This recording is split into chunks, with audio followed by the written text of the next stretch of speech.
একটা প্রশ্ন করি তোমাকে, তুমি কি কখনো এমন কারোর সাথে ভালো ব্যবহার করেছো যে পরে তোমাকেই কষ্ট দিয়েছে? অথবা তুমি কি কাউকে কষ্ট দিয়ে পরে নিজেই সেই কষ্টটা ফিরে পেয়েছো? যদি পেয়ে থাকো তাহলে আজকের এই ভিডিওটা তোমার জন্য। কারণ আজ আমরা এমন একটা সত্যের মুখোমুখি হব যেটা আমরা সবাই জানি কিন্তু মানতে চায় না। জানেন কি, কর্ম কথা বলে। কর্ম কখনো চুপ করে থাকে না। আমরা প্রতিদিন অসংখ্য কাজ করি, কখনো কাউকে সাহায্য করি, কখনো রাগের মাথায় কাউকে কষ্ট দিয়ে ফেলি, কখনো চুপ করে অন্যায়ের পাশে দাঁড়িয়ে থাকি। আমরা ভাবি এগুলো ছোটখাটো ব্যাপার, কিছুই হবে না, কিন্তু আমরা একটা জিনিস ভুলে যাই, এই প্রতিটা কাজ আমাদের জীবনের একটা অদৃশ্য হিসাব খাতায় লিখে রাখা হচ্ছে। শ্রীমদ্ ভগবদ গীতাতে বলা হয়েছে, মানুষ তার কর্মের ফল থেকে কখনো পালাতে পারে না। একটা ছোট গল্প শোনো। একজন মানুষ ছিল, অনেক টাকা ছিল, তার ক্ষমতা ছিল, কিন্তু তার একটা খারাপ অভ্যাস ছিল, সে গরিব মানুষদের অপমান করত।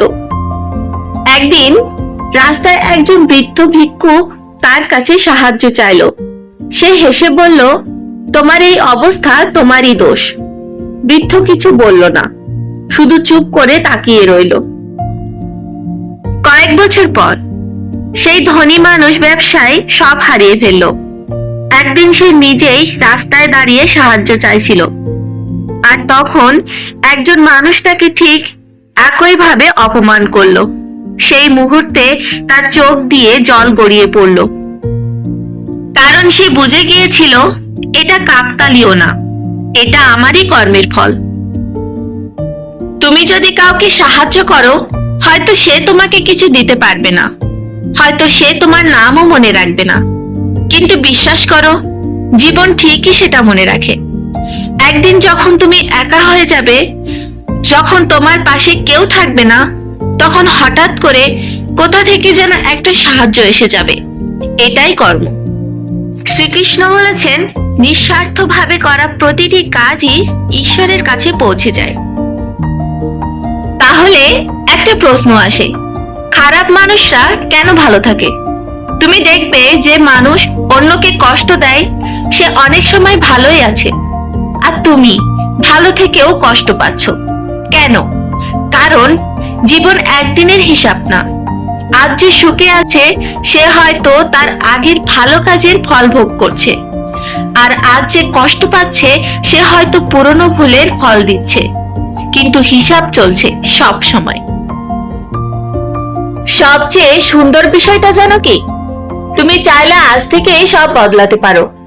হ্যাঁ, এই মুহূর্ত থেকেই কাউকে কষ্ট দেওয়া বন্ধ করো, ছোট ছোট ভালো কাজ শুরু করো, কারো চোখে জল এনো না, আর সবচেয়ে বড় কথা, নিজের মনটা পরিষ্কার রাখো। কারণ কর্ম শুধু কাজ না, তোমার চিন্তাও কর্ম। একদিন তোমার জীবনে এমন একটা সময় আসবে যখন তুমি পিছনে তাকিয়ে দেখবে, তুমি যা করেছিলে সব তোমার কাছেই ফিরে এসেছে। তখন তুমি বুঝবে, কেউ তোমাকে শাস্তি দেয়নি, আমি নিজেই নিজের ভাগ্য তৈরি করছি। তবে আমার মনে হয় না আপনারা কারোর সঙ্গে খারাপ ব্যবহার করেন বলে।